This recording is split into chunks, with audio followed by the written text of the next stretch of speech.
What is up, guys? Cool Hand Hefe.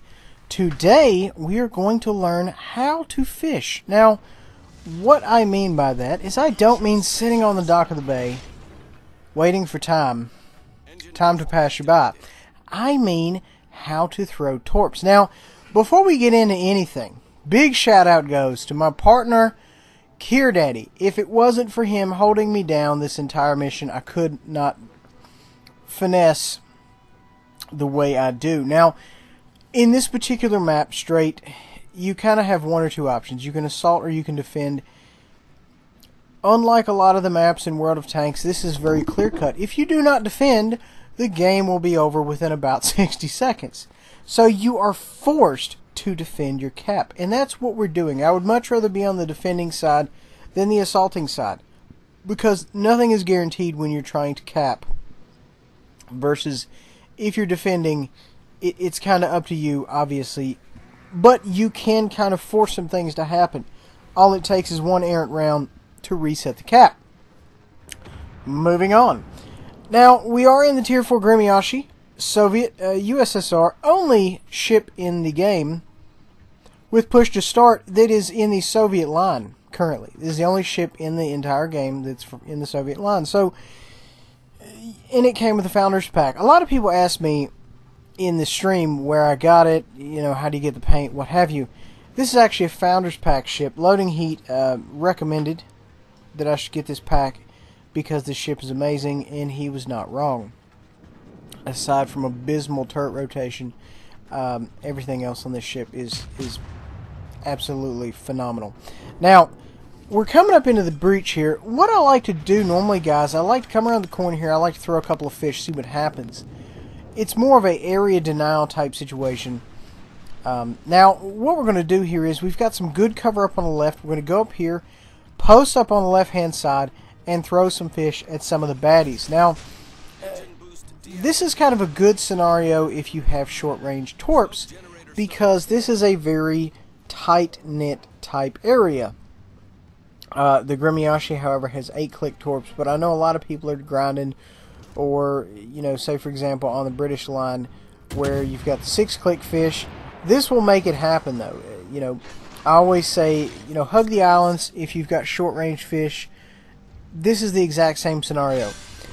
We just connected with somebody there, most likely that gentleman we initially fired at. But that is the thing, when you're defending and they're coming to the cap, there's a high probability you're going to connect with somebody.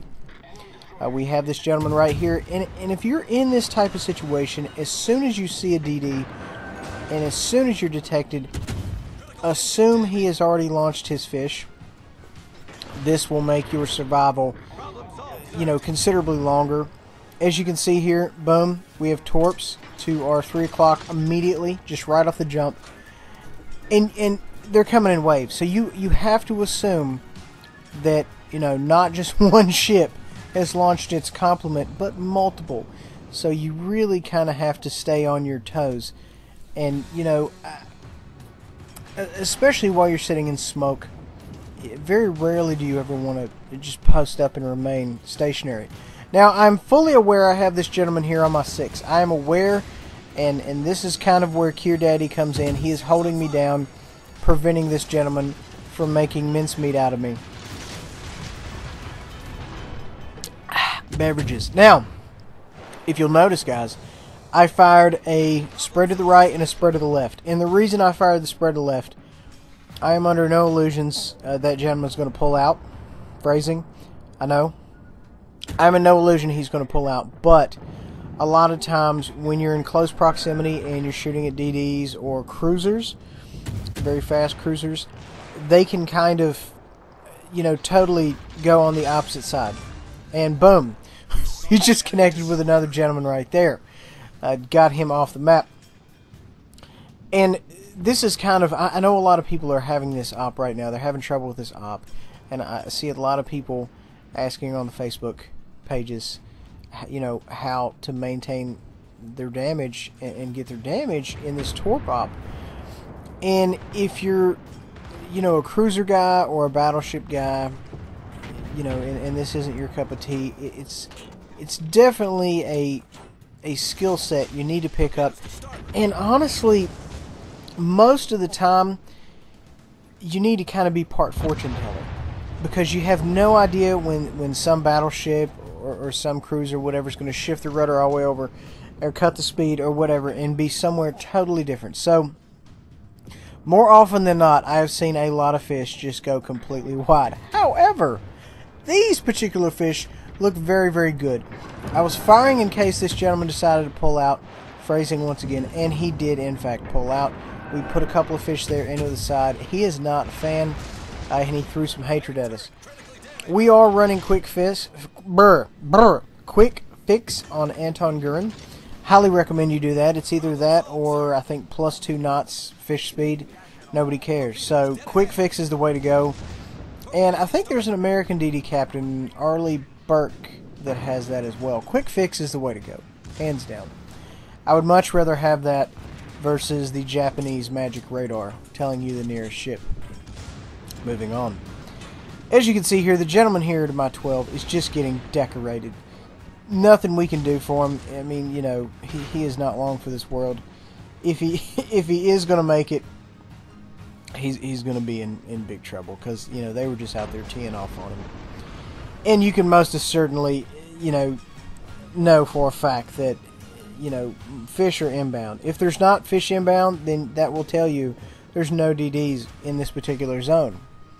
So we're going to pull out right here again. We're automatically detected. We're going to throw some fish, and this time there's no rhyme or reason. I'm just I'm throwing and I'm hoping for the best. We're going to put a little bit of rounds here into the side of this gentleman. Also keep in mind, guys, if you are lucky enough to have Grimyashi, once you get Anton Gurin leveled up, this guy will absolutely Citadel cruisers all day long. Some of the cruisers are a little tougher, but you know, some of the other cruisers though, you can just back to back Citadel. It's quite amazing. So something to think about. I don't know if they will ever sell this ship again if you didn't already get it, but if you do have it and you are not privy to the fact that the commander of this vessel is a straight monster, allow me to educate you. Moving on.